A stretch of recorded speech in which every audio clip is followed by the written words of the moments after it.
After returning from a week-long international trip, I was surprised when my mother-in-law, Julie, called me sounding excited.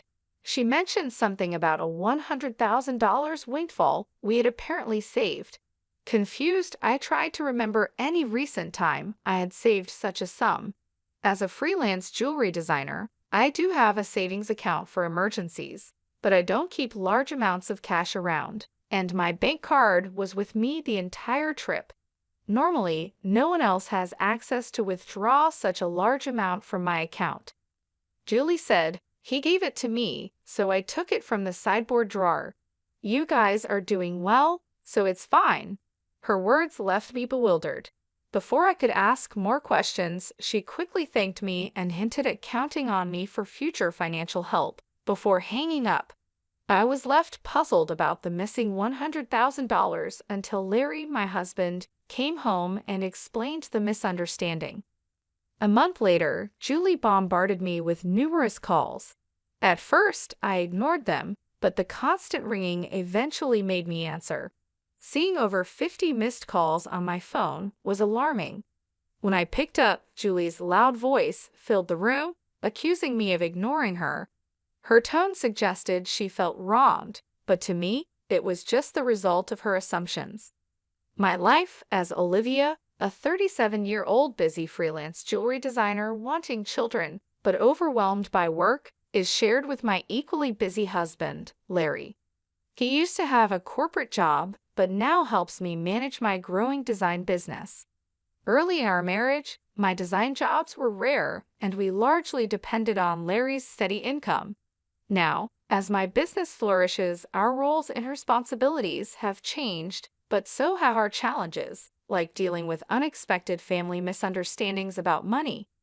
As I neared 34, my career as a jewelry designer was taking off, and I needed to organize my busy schedule better. Seeing the demands of my business grow, my husband, Larry, who was doing well at his company and about to get a promotion, made a bold choice. He quit his job to join me, using his management skills to help our business. Together, we got contracts with big international brands, improving both our work and personal lives. But with success came new challenges, especially with Larry's mom, Julie. She lived alone and saw our lives as luxurious, often asking us for money. "You always seem to be living so lavishly. I'm jealous," she would say. My job required me to attend product launches and dinners with executives, which Julie saw as fun outings. Her requests for money became more personal over time. "I'm going to throw a party for my friends soon. Can you give me some money for it?" she asked once. Even though it looked like we could afford it, keeping up our business image was expensive and full of obligations. We weren't living in luxury. These were necessary parts of our work. Julie, full of envy and sarcasm, didn't understand our expenses. "Dressed up beautifully, eating at expensive places, I envy you," she'd say. Despite my repeated refusals, Larry, being her son, would sometimes give in to her demands. If giving her a little money keeps her quiet, then it's worth it, he'd argue, finding it easier to appease her than have our work disrupted. But Julie's demands only grew. Recently, she wanted a new dress for an upcoming gathering. Just the other day, Julie came over and pestered Larry. "Wouldn't a three-piece suit work? We've been asked to buy clothes before," she said. There might be cheaper options, but what Julie wants is certainly not cheap. I explained to Julie that it was a fancy party and she couldn't be the only one in old clothes. She also insisted on a matching bag, which left us frustrated. To handle her frequent requests, Larry had set up a credit card in Julie's name for her expenses. At first, she overspent a lot and Larry had to warn her. Even though he asked her to tell us before making big purchases, she kept spending too much. This constant demand for money left both Larry and me exhausted, trying to support family while keeping our business stable. I found an exquisite ring and couldn't resist buying it, though I regret not telling you first. Unfortunately, the bill was huge. Julie said, "If spending is going to be this uncontrolled, maybe it's best to take back the card." "We just can't cover these costs," Larry said. The credit card was in Julie's name, but Larry was the one managing and paying the bills. Julie treated the card as if it had no limit, not realizing every purchase had to be paid for. Since the money wasn't coming directly from her, she kept using it freely. To control her spending, Larry set a limit on her card. Julie stormed into our home one day, frustrated.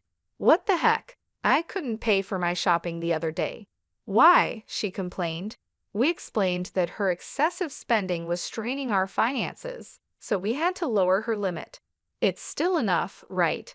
Larry asked, trying to keep the peace. "But you two are still dressing up and going to fancy places. How is what I'm doing any different?" Julie protested, thinking our activities were just for fun. "That's part of our job, Julie. If that's a job, then what I'm doing isn't any different. It's unfair that only you two get to have all the fun," she argued. "While it's true that our work involves attending events in luxurious venues, these are professional obligations, not leisure activities." Despite her misunderstandings, setting a limit on Julie's credit card seemed to calm things down. Occasionally, Julie would visit and complain to Larry, but overall, life continued without major disruptions. As the year ended, an exciting opportunity came up.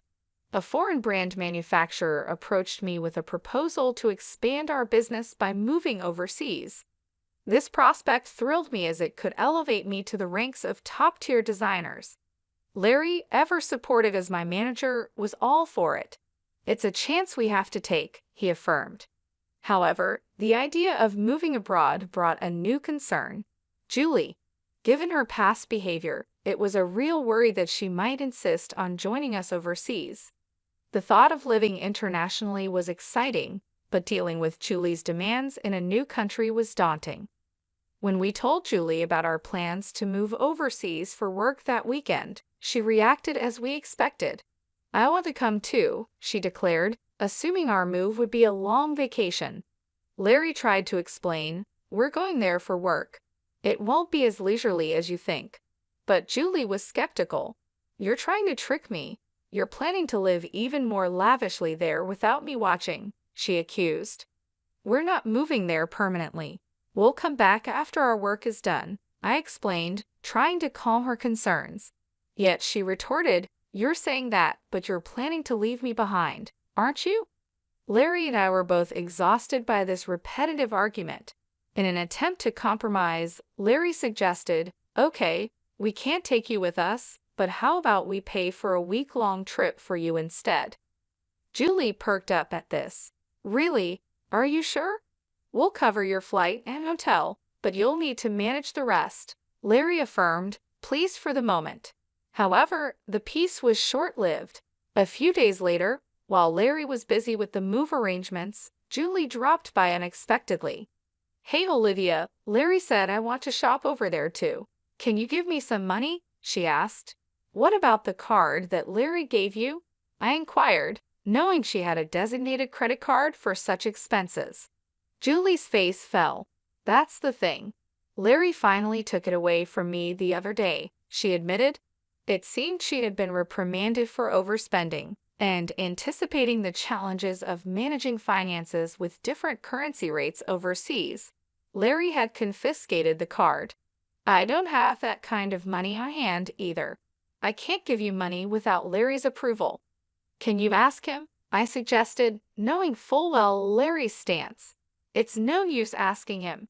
That's why I'm asking you," she pressed, raising her voice in frustration. Julie did end up going on a 15 days trip abroad, which I assumed Larry managed to fund somehow. Upon her return, she called me, brimming with excitement. "I'm back, and it was so fun." She shared tales of her sightseeing and dining adventures, though I hadn't asked. "And I overbought souvenirs and couldn't fit them in my suitcase, so I had them shipped here. Can't wait for them to arrive," she exclaimed. "That's nice," I replied, trying to keep my tone neutral despite feeling a bit overwhelmed. "Thanks to the money you saved up, I had a blast," she exclaimed. "Saved up money? What are you talking about?" I responded, puzzled and a bit alarmed, having no recollection of setting aside money for her splurge. I found it in your house's sideboard drawer, she said, claiming she took $100,000. I was stunned. Why would such a large amount of cash be stashed away at home, especially not in a drawer where anyone could find it? Confused, I confronted her. I'm not sure what money you're talking about, but taking it from our house without permission is theft, even if you're family. Do you understand that? Julie's response was unsettlingly casual. That's why I'm telling you now. I used it. Consider it a post-factum report, she declared unapologetically. I have no idea about this money, but if you took it and used it without telling anyone, that's a crime. And if it was something Larry had set aside for an important transaction, it's even more serious, I explained, trying to make sense of the situation. Despite this, there hadn't been any noticeable disruptions in our business finances during her trip. You two live so extravagantly, so why can't I have a little of that? Think of it as doing a favor for your parent. It's not a big deal, right? She rationalized, showing a sense of entitlement that was hard to comprehend. It's one thing to ask for help from your son and his wife, but this is not how you should behave after taking someone else's money, I replied, still in disbelief. I'm glad you enjoyed your trip, but I'll have to discuss this with Larry when he returns. Larry will understand. After all, I'm his only mother, and $100,000 isn't much to him, she assumed. All right, I'll pass the message along, I said, astounded by her lack of awareness. Later that evening, when Larry came home, he looked troubled. Olivia, do you know about the money I left in the drawer? He asked urgently. 20 days ago, I withdrew it from my bank account, and now it's gone. Keeping such a large sum in a drawer, didn't you think it was careless? He questioned. I needed cash immediately for an urgent payment. Do you know anything about it? It suddenly clicked. Julie's earlier call thanking me for the $100,000 and mentioning how much fun she had made sense now. It was Larry's money meant for a crucial purpose. Larry, today Julie called, thanking us for the $100,000 and saying she had a blast with it, I explained. I didn't understand what she meant until now. I explained, piecing everything together. So it was Larry's money, but what was such a large amount meant for? I asked. Hey, if it wasn't for a business payment, we've been doing bank transfers for a long time, right? Why cash all of a sudden? I questioned, trying to understand the whole situation and deal with the consequences of Julie's actions. I knew it was Larry's money that had disappeared, but I didn't know the full story. Julie had taken the money without telling us, and I needed to understand why. I asked Larry, puzzled by the situation. Larry began to explain. After he reduced the credit limit on Julie's card, she started secretly borrowing money from various sources, including consumer finance cards and credit cards she had opened without our knowledge. When Larry found out about her growing debt, he took away all her cards and withdrew cash to settle her debts directly, aiming to bypass the banking system to keep our business accounts clean and maintain trust with our partners. This was also partly a farewell gesture, as we were moving abroad and wouldn't be around to manage such issues for her. Larry explained, I planned to handle her debts discreetly to prevent our financial records from getting complicated. A month had passed since then, and as I was busy packing for our move, Julie's frequent calls became hard to ignore. When I finally took her call, her voice was filled with desperation. Why aren't you answering my calls? I've called so many times, she said, almost in tears. I'm sorry, Julie. I've been caught up with the move. What's going on? I asked, trying to remain calm and give her a chance to explain her side. It's not just one thing, it's everything. They're asking for payments almost every day. It's too much, Julie confessed, her voice cracking under the strain. Have you tried contacting Larry about this? I asked, hoping she had sought his help first. He seems to be blocking my calls. I can't get through to him at all. Olivia, you're my only hope now. Please help me, she pleaded. I realized then just how complex the situation had become. Julie's financial recklessness had led her into a maze of debt, and now, cut off from Larry's assistance. She was turning to me as her last resort. As we prepared to start anew in a foreign country, dealing with Julie's financial chaos demanded immediate attention before we could fully focus on our new beginnings. I was surprised by Larry's drastic approach toward his mother. If he had used the prepared funds to settle Julie's debts directly, this stressful situation might have been avoided. Now, Julie was overwhelmed with collection letters and constant calls from finance companies and lenders. It was like a scene from a dramatic film, something I never thought I'd see in real life. I'll talk to Larry, but I can't guarantee what he'll do. A son should help his mother in trouble, right? Please ask him for me, Julie pleaded at the end of our conversation. But with our business expansion coming up, our finances were already stretched thin. We couldn't afford to help Julie more, especially since she misused the money meant to settle her debts. When I told Larry about the call, he responded with a mix of fatigue and resignation. I had planned to sort things out before we left, but she squandered that chance herself, he said coldly.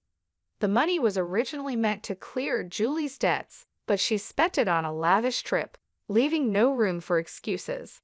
As Julie's calls continued, I followed Larry's lead and blocked her number.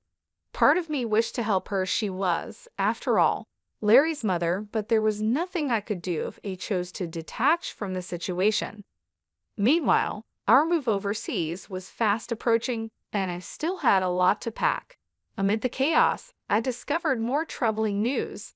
Julie had decided to sell her house to manage her debts. It turned out she had hidden even more liabilities than we knew.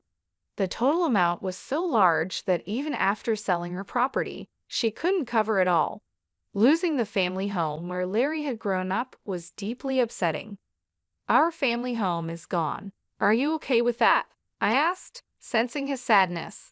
How can I be okay? But there's nothing we can do, Larry replied, his voice tinged with sorrow.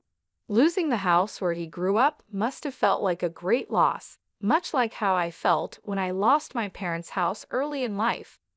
Amid these complex feelings and the heavy task of packing, we had to come to terms with the fact that some situations were beyond our control.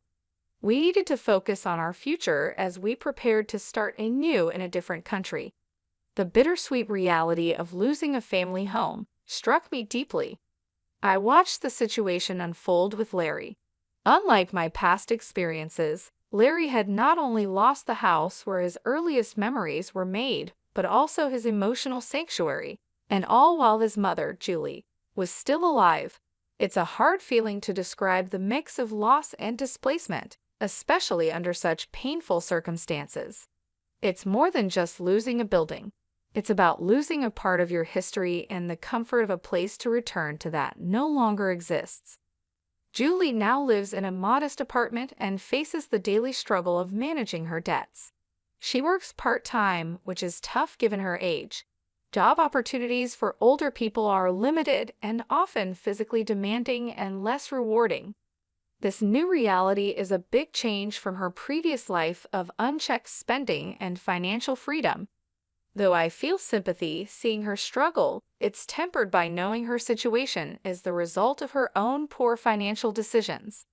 Life teaches us that actions have consequences, and Julie's case reaffirms that financial responsibility is crucial at any age. In our new environment, the business is thriving beyond our expectations. The move overseas has brought our brand into the international spotlight, with a flood of inquiries and offers from all over the world.